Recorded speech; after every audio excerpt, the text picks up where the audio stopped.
তো hello and welcome to FC talk show. FC talk শোতে আপনাদের সকলকে স্বাগত। তো মিগুয়েল ফিগুয়েরা তিনি কিন্তু মোহনবাগানে কনফার্ম হয়ে গিয়েছেন। এই খবরটা এতক্ষণে সমস্ত ইস্ট বেঙ্গল ফ্যানরা জেনে গেছেন এবং সেই পজিশনে কিন্তু নতুন একটা প্লেয়ার খোঁজ চালাচ্ছিল ইস্ট বেঙ্গল এবং নতুন একটা প্লেয়ার প্রায় কনফার্ম হয়ে গিয়েছে এমনই খবর আমাদের সামনে বেরিয়ে আসছে। তো একটা কোয়ালিটি প্লেয়ার কিন্তু ওই পজিশনে প্রয়োজন, যেহেতু ইস্ট বেঙ্গল পরবর্তী সিজনে এসিএল খেলবে। এসিএলের কোয়ালিফায়ার গ্রুপ স্টেজ যদি যেতে সেক্ষেত্রে তো একটা কোয়ালিটি প্লেয়ার প্রয়োজন, তার সাথে কথাবার্তা চালাচ্ছে। তো সেই প্লেয়ারটি কে, এই নিয়েই কিন্তু আজকের ভিডিও। তো যারা চ্যানেলে নতুন, চ্যানেলটিকে সাবস্ক্রাইব করে রাখবেন, ভিডিওটি ভালো লাগলে একটা করে লাইক করবেন এবং বন্ধুদের সাথে শেয়ার করবেন।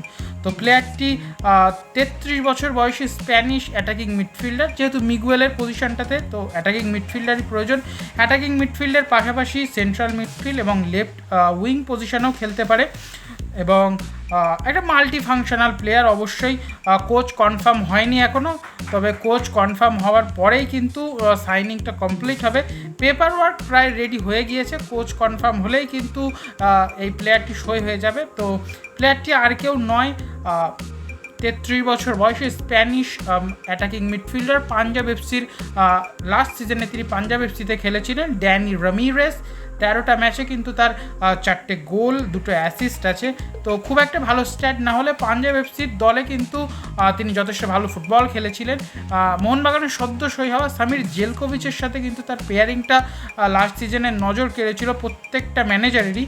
তো দেখা যাক এই সিজনে লাল হলুদ জার্সি ড্যানি রামিরেস তিনি গায়ে চাপালে মিগুয়েলের যে একটা শূন্যতা তৈরি হবে সেই শূন্যতাটা পূরণ করতে পারেন কিনা, এ বিষয়ে আপনারা ইস্ট বেঙ্গল ফ্যান্সদের কি মতামত সেটা অবশ্যই কমেন্ট সেকশনে জানান।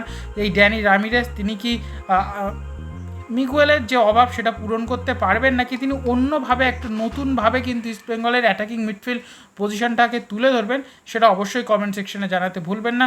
তো ইস্ট বেঙ্গলের এমনই ছোটোখাটো আপডেটস পেতে চ্যানেলটিকে সাবস্ক্রাইব করে রাখুন। তো দেখা হচ্ছে এমনই আরও একটা আপডেটেড ভিডিওতে। ততক্ষণ সকলে ভালো থাকবেন, সুস্থ থাকবেন।